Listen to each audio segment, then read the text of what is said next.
बोली शंकर भगवान की जय हो, पार्वती माता की जय हो, सच्चे दरबार की जय। देखी महादेव जी होली खेलता रे हाँ, कहाँ पर? फागुन तो में। काशी नगरी में। हाँ, आ गौरा जी के भी छोड़ देले बारे। हाँ। वो बोले कि हम होली खेले जाता नहीं अपना शिष्या के साथ। जय हो, जय हो। तो कैसे कहे के बा? कैसे हो?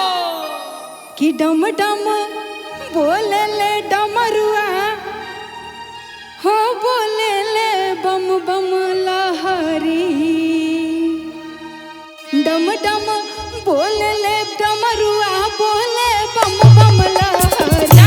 डम डम बोले ले डमरुआ बोले बम बम लहरी। हो शिव जी होली खेले फागुन मास काशी नगरी। होला होली खेले फागुन मासे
बोली सियापति रामचंद्र की जय। शंकर भगवान की जय हो।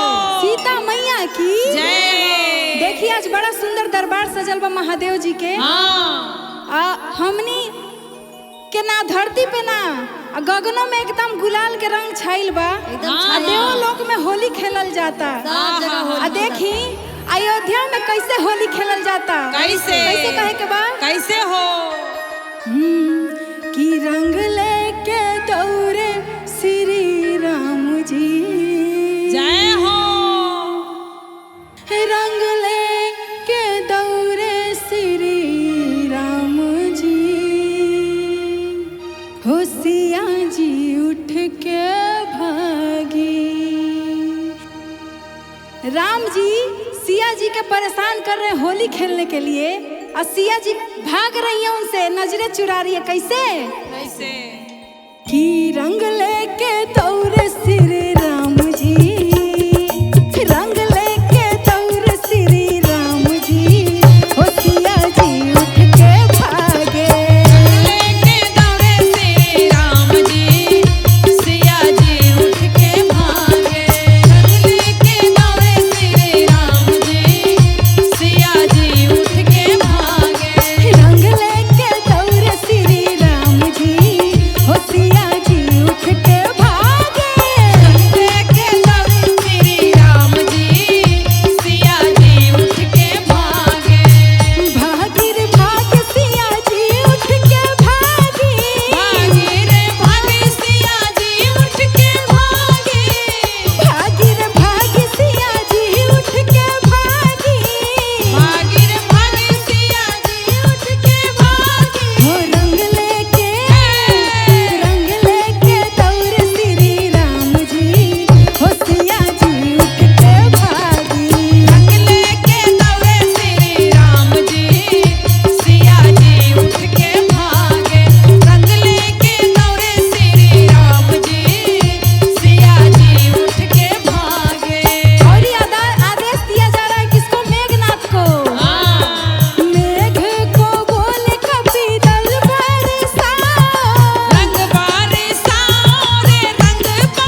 पानिया लाल लाल जय हो ए गौरा हमरो के चाहिए। क्या बात है।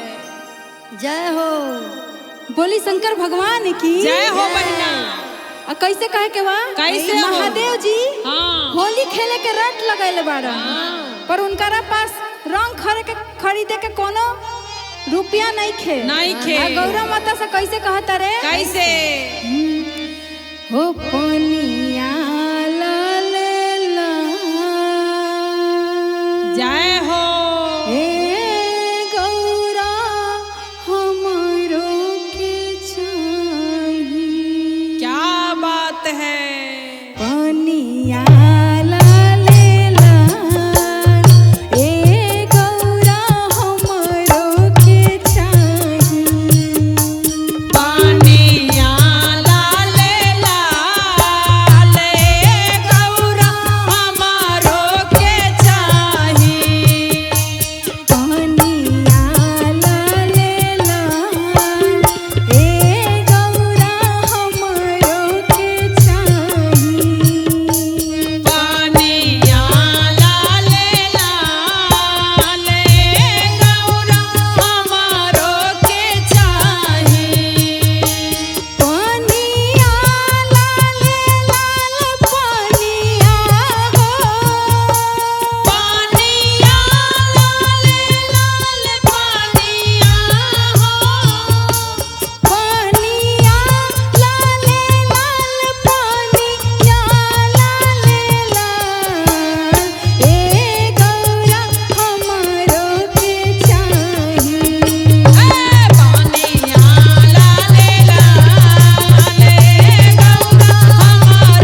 की जय। सच्चे दरबार की जय। और कैसे कहे के बा दीदी? कैसे हो? गौरा माता नाराज हो गई बड़ी शंकर भगवान से। हाँ। आ कैसे कहता री? कैसे? कि ये भोले बाबा जय हो जय हो। हर सहलो न जाता आ टूटली मड़ैया में रहलो न जाता कि साहेब न हम सीतमोए हो भोला जी। और कैसे? कि देवघर में पक्का पिटवाई ये भोला जी। देवघर में पक्का पिटवा दिए भोला जी। देवघर में पक्का पिटवा दिए भोला जी। पक्का पिटवा दिए भोला जी। ए भोले बाबा सहल न जाता अतना विपत हमसे रहल न जाता। भोले बाबा सहलो न जाता टुटली मरैया में रहलो न जाता। ए भोले बाबा सहल न जाता टूटली मड़ैया में रहल न जाता। हमारा से दुख न सहाय ए भोला जी। देवघर में पक्का पिटवाई ए भोला जी। देवघर में पक्का पिटवा दिए भोला जी। देवघर में पक्का पिटवा दिए भोला जी। देवघर में पक्का पिटवा दिए भोला जी। कैसे कहे के बा? कैसे हो कैसे? देव के देव रउआ होई महादेव जी। हाय महादेव जी। हाय महादेव जी। दुखवा हरिले रउआ सबके सदेव जी।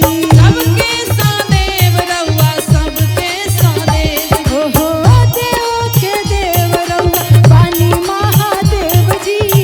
दुखवा हरिले सबके सदेव जी। ए दीदी हाँ। महादेव जी सब देवन में श्रेष्ठ बारे। जय हो, उनकरा जय हो। पास एगो झोपड़ियो टूटल फूटल बा उहो घर नइखे रहे खातिर। हाँ। तो का कहे के बा? हाँ।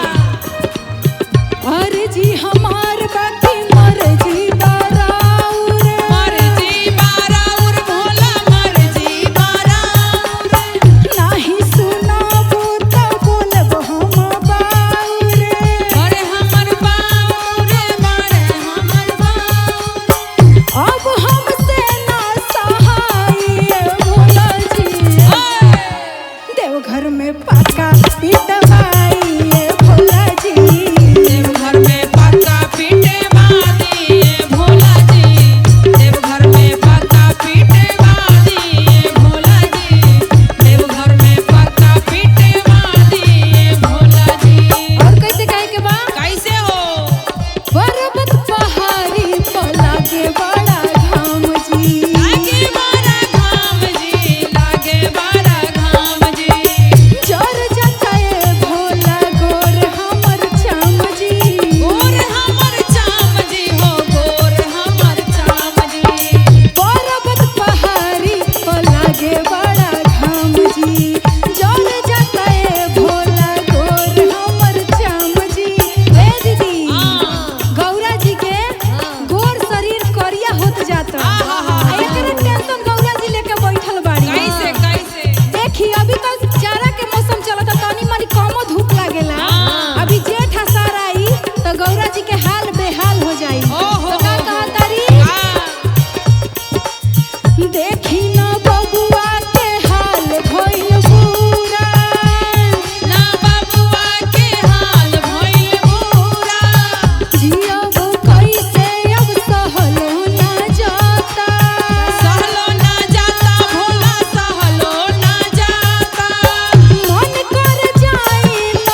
सच्चे दरबार की जय। देखी महादेव जी होली खेलल तारे कहाँ पर? फागुन तो में। काशी नगरी में। आ गौरा जी के भी छोड़ देले बारे। वो बोले कि हम होली खेले जाता नहीं अपना शिष्या के साथ। जय हो जय हो। तो कैसे कहे के बा? कैसे हो कि डम डम बोले ले डमरुआ हो बोले ले बम बम लहरी।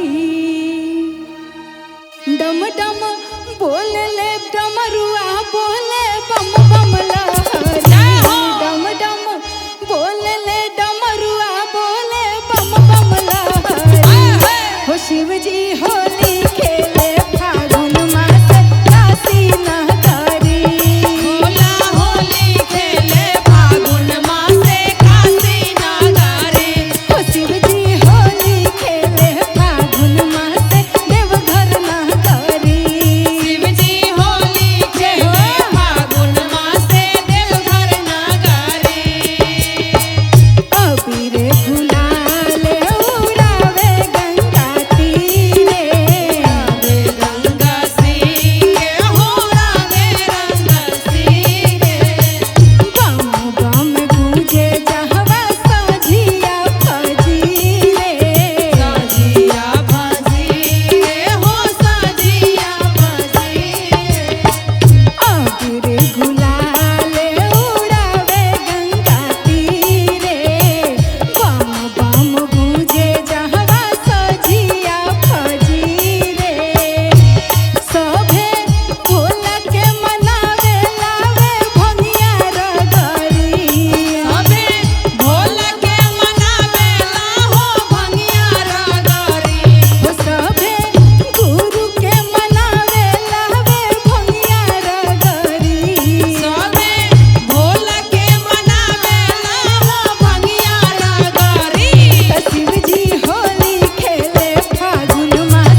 जय हो। ए गौरा हमरो के चाहिए। क्या बात है। जय हो। बोली शंकर भगवान की जय हो बहना। आ कैसे कहे के बा? कैसे हो? महादेव जी हाँ। होली खेले के रट लगैले बाड़ा, पर उनकरा पास रंग खरीदे के कोनो रुपया नहीं खे। नहीं खे। आ गौरा माता से कैसे कहता रे? कैसे? हो पनिया लाल लाल। जय हो। ए गौरा हमरो के चाहिए। क्या बात है। पनिया लाल लाल। ए गौरा हमरो के चाहिए। पानिया लाल लाल, ए गौरा हमारो के चाहिए। पनिया लाल लाल। ए गौरा हमरो के चाहिए।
भगवान की जय हो। गौरा माता की जय